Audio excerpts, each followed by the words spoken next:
आज हम रिवीजन में पढ़ने जा रहे हैं transportation in excretion, sorry excretion in human beings, sorry.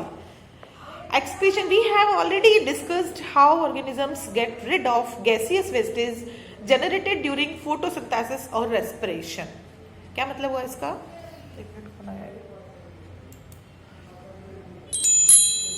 हम पहले ही मतलब डिस्कस कर चुके हैं कि किस तरह से गैसियस वेस्टेज जो होते हैं फोटोसिंथेसिस और रेस्पिरेशन के द्वारा बाहर निकलते हैं। अब रेस्पिरेशन के द्वारा कौन सा अपना एक्सक्रीटरी मटेरियल बाहर निकलता है, एक्सक्रीटरी गैस बाहर निकलती है CO2, है ना। और फोटोसिंथेसिस में कौन सा एक्सक्रीटरी प्रोडक्ट होता है? फोटोसिंथेसिस में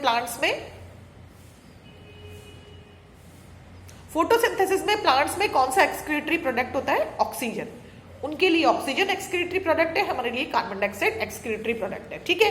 other metabolic activities generated nitrogenous material which need to be removed. कुछ ऐसे और भी हमारे शरीर के अंदर डाइजेशन के बाद इस तरह के नाइट्रोजनस वेस्टेज होते हैं जिनको बाहर निकालना, एक्सक्रीट आउट करना जरूरी होता है, अदरवाइज हमारे शरीर में पॉइजन इकट्ठा होने का डर रहता है। The biological processes involved in the removal of these harmful metabolic wastage from the body is called excretion, ठीक है। Different organism use varied strategies to do this. अलग अलग ऑर्गेनिजम्स में एक्सक्रीशन अलग अलग तरीके से होता है। Many unicellular organisms remove these wastes by simple diffusion from the body surface into the surrounding water। जो बिल्कुल यूनिसेलुलर ऑर्गेनिजम्स होते हैं वो बिल्कुल सिंपल डिफ्यूजन प्रोसेस मैंने आपको बताया, डिफ्यूजन ऑस्मोसिस दोनों में बता चुकी हूँ आपको। डिफ्यूजन का मतलब होता है अंदर अगर ज्यादा है तो बाहर निकालना, और मतलब अपनी बॉडी के जो सराउंडिंग जहां से आपकी बॉडी उसके टच हो रही है उसमें बस ऐसे कि ऐसे अपने जो बाहर की जो सेल है उससे ऐसे कैसे बाहर निकाल देना, इसको बोलते हैं डिफ्यूजन। और मतलब उनके कोई एक्सक्रीटरी ऑर्गन नहीं होता है, कुछ नहीं होता, क्योंकि एक ही सेल होती है। तो डिफ्यूजन के सिंपल डिफ्यूजन के द्वारा जो यूनिसेल्युलर ऑर्गेनिज्म है उनमें एक्सक्रीशन होता है।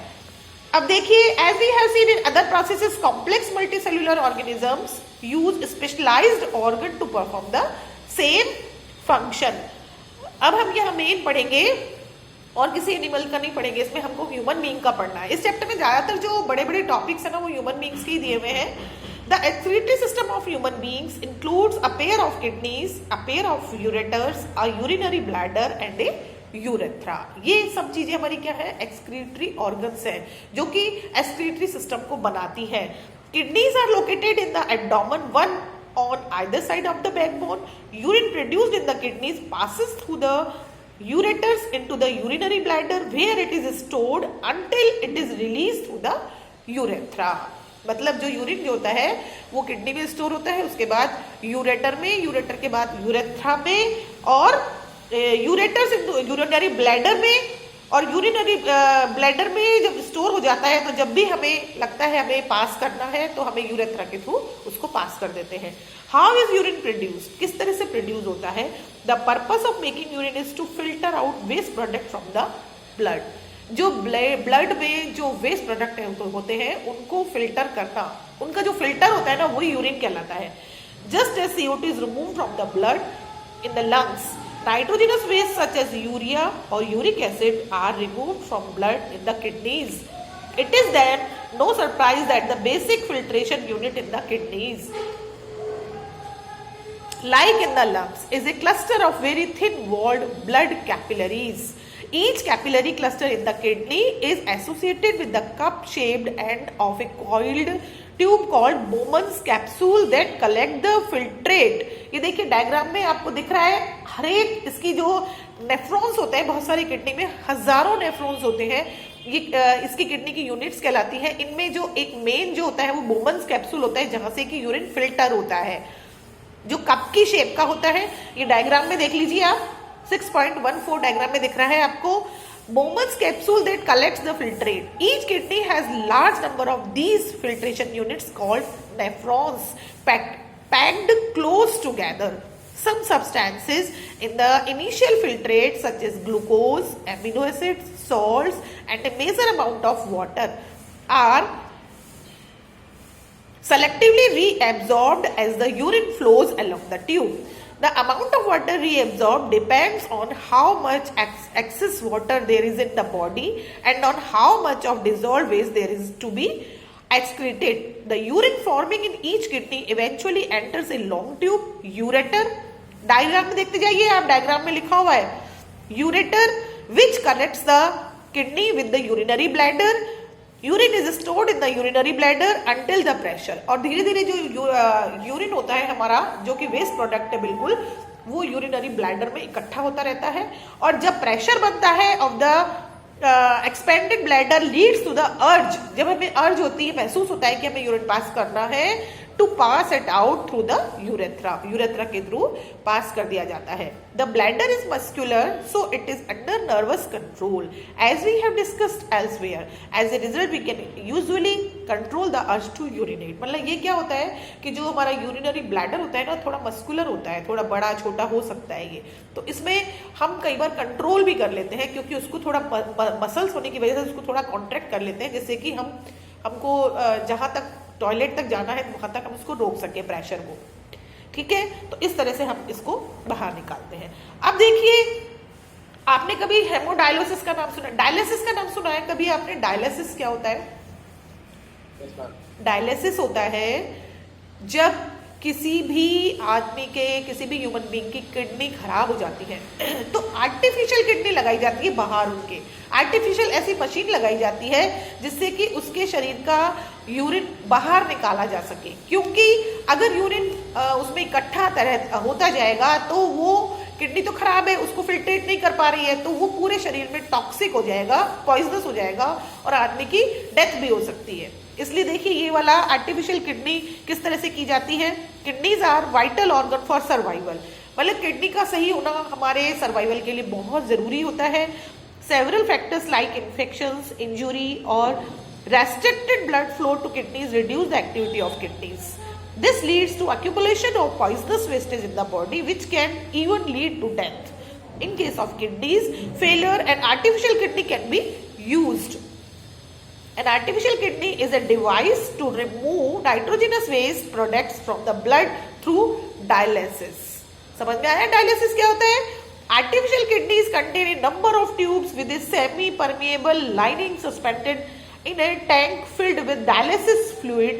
This fluid has the same osmotic pressure as blood, except that it is devoid of nitrogenous wastage. The patient's blood is passed through these tubes. During this passage, the waste products from the blood pass into dialysis fluid by diffusion. The purified blood is pumped back into the patient. अब ये देखिए, बाहर लगा हुआ है ना, इसमें बहुत सारी इस तरह से यूनिट जैसे किडनी में होती है ना, इस तरह से बना दिया जाता है जिससे कि फिल्ट्रेट होता रहे, और फिल्ट्रेट होने के बाद वेस्टेज यूरिन तो बाहर निकल गया, और जो हमारा ब्लड जो हमारे काम का है वो वापस हमारे शरीर में आ जाता है. इस तरह से डायलिसिस किया जाता है. तो जिनको किडनीज की प्रॉब्लम होती है, उनका कई लोगों का महीने में एक बार डायलिसिस, किसी का ज्यादा प्रॉब्लम है, मान लो किडनी बिल्कुल ही काम नहीं कर रही है, उनका महीने में 2 डायलिसिस, किसी का 1 वीक में 1 बार डायलिसिस भी होता है, किसी को तो रोज ही डायलिसिस करवाना पड़ता है, क्योंकि अक्यूमुलेशन ऑफ टॉक्सिक बहुत हमारे लिए नुकसानदायक होता है. अगर टॉक्सिक अक्यूमुलेट होते रहेंगे तो हमारे शरीर में पॉइजन फैल जाएगा और डेथ हो सकती है, इसलिए डायलिसिस किया जाता है. This is similar to the function of the kidney, but it is different since there is no reabsorption involved. Normally, in a healthy adult, the initial filtrate in the kidneys is about 180 liter daily. However, the volume actually excreted is only a liter or 2 a day, because the remaining filtrate is reabsorbed in the kidney tubules. देखिए, 180 litre होता है total, लेकिन हम daily जो अपना urine pass करते हैं वो 1 या 2 लीटर पास करते हैं, और वो वापस किडनी के द्वारा रीएब्सॉर्ब कर लिया जाता है. ठीक है भाई, इतनी लेट तुम लोग आते हो तो ऐसे कैसे काम चलेगा? तुषार अब आया है क्लास में जब मैं पढ़ा चुकी हूं पूरा.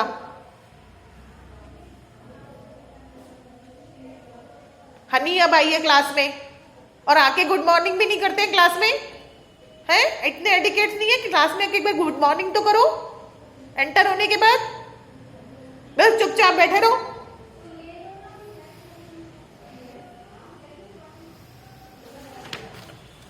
अब है हमारा एक्सक्रीशन इन प्लांट्स। आप प्लांट्स एक्सक्रीशन का कोई एग्जांपल दे सकते हैं? कोई भी एक एक्सक्रीशन इन प्लांट्स का कोई भी दे सकता है क्या? एक्सक्रीशन प्लांट्स में जो होता है वो देखिए, किसी किसी में तो जैसे गम निकलता है, रबर निकलता है, एक ऑक्सीजन निकलती है, वो भी एक्सक्रीशन होता है प्लांट्स के लिए। तो ये सब एक्सक्रीटरी प्रोडक्ट है प्लांट के लिए। Plants use completely different strategies for excretion than those of animals. Oxygen itself can be thought of as a waste product generated during photosynthesis. We have discussed earlier how plants deal with oxygen as well as CO2. मतलब carbon dioxide तो लेते हैं वो और oxygen को excrete out कर देते हैं। They can get rid of excess water by transpiration. आपको पता है ना, प्लांट से हमेशा लगातार पानी ट्रांसपिरेशन के थ्रू एटमॉस्फेयर में जाता रहता है, ठीक है ना। ट्रांसपिरेशन प्रोसेस किसको बोलते हैं? पानी का, वाटर ड्रॉप्स का प्लांट से, और प्लांट्स में भी जो लीव्स होती है उसमें स्टोमेटा जो कि उसकी लोअर सरफेस पे होते हैं, वहां से लगातार पानी का ट्रांसपिरेट होते रहना, भाप बनकर उड़ते रहना, वो एटमॉस्फेयर में जाता रहता है पानी। तभी तो हम किसी पेड़ में जब पानी डालते हैं जड़ों में, तो वो पानी ऊपर तक पहुंचता है और धीरे धीरे पेड़ फिर सूख जाता है, क्योंकि वो पानी पूरा काम आ चुका होता है। धीरे धीरे पानी भाप बनकर ट्रांसपिरेशन के थ्रू उड़ता रहता है, ठीक है। Many plants waste products are stored in cellular vacuoles. Waste products may be stored in leaves that fall off. Other waste products are stored as resins and gums. Especially in old xylem, plants also excrete some waste substances into the soil around them. कुछ plants ऐसे होते हैं जो जड़ों में भी नीचे soil के चारों तरफ excretory product देते रहते हैं। तो इस तरह से plants में excretion होता है। अब एक अपना टॉपिक यहाँ पे है organ donation। आपको पता है ना ऑर्गन डोनेशन आजकल कितने लोग करते हैं, अपनी लिखवा देते हैं किसी भी संस्था को, जैसे महावीर चैरिटेबल ट्रस्ट है और भी कई ऐसी संस्थाएं हैं कि हमारी डेथ के बाद हमारी बॉडी को डोनेट कर दिया जाए, जिससे कि कोई ऐसा व्यक्ति जिसको किडनी की जरूरत है, किसी को लिवर की जरूरत है, किसी को हार्ट की जरूरत है, किसी को आईज की जरूरत है, तो वो उसको ट्रांसप्लांट हो सके, क्योंकि जो डोनेट करेगा उसकी तो सही होंगी बिल्कुल। और जैसे मान लो किसी का एक्सीडेंट हो गया है, उसमें उसका मान लो लिवर खराब हो गया है या कोई बीमारी की वजह से खराब हो गया है या किडनी खराब हो गई है, तो किडनी ट्रांसप्लांट हो जाएगी उसकी, ठीक है। Organ donation is a generous act of donating an organ to a person who suffers from non function of organs. Donation of an organ may be done by the consent of the donor and her family. Anyone regardless of age or gender can become an organ and tissue donor.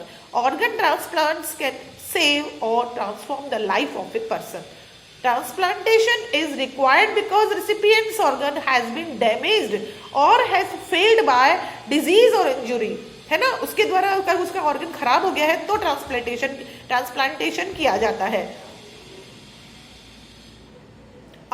In organ transplantation, the organ is surgically removed from one person and transplanted to another person.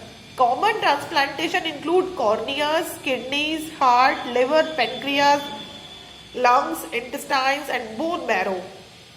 Most organs and tissues donation occur just after the donor has died or when the doctor declares a person brain dead, but some organs such as kidney, part of liver, lungs, etc. and tissues can be donated while the donor is alive. तो इस तरह से कई लोग अपनी चीजों को donate कर देते हैं और ये बहुत ही अच्छा काम है, बहुत बड़ा काम है, जो कि अपने ऑर्गन मरने के बाद तो अपने ऑर्गन अपने कुछ काम आएंगे नहीं, तो अगर किसी की हम अपने ऑर्गन से किसी की जिंदगी दे सके, हम किसी की आंखें दे सके, किसी का लिवर खराब है लिवर दे सके, तो एक बहुत बड़ी बात है ये, है ना। तो इस तरह से ये ऑर्गन डोनेशन किया जाता है, ठीक है। ये अपना चैप्टर खत्म हो गया आज, ठीक है, ओके।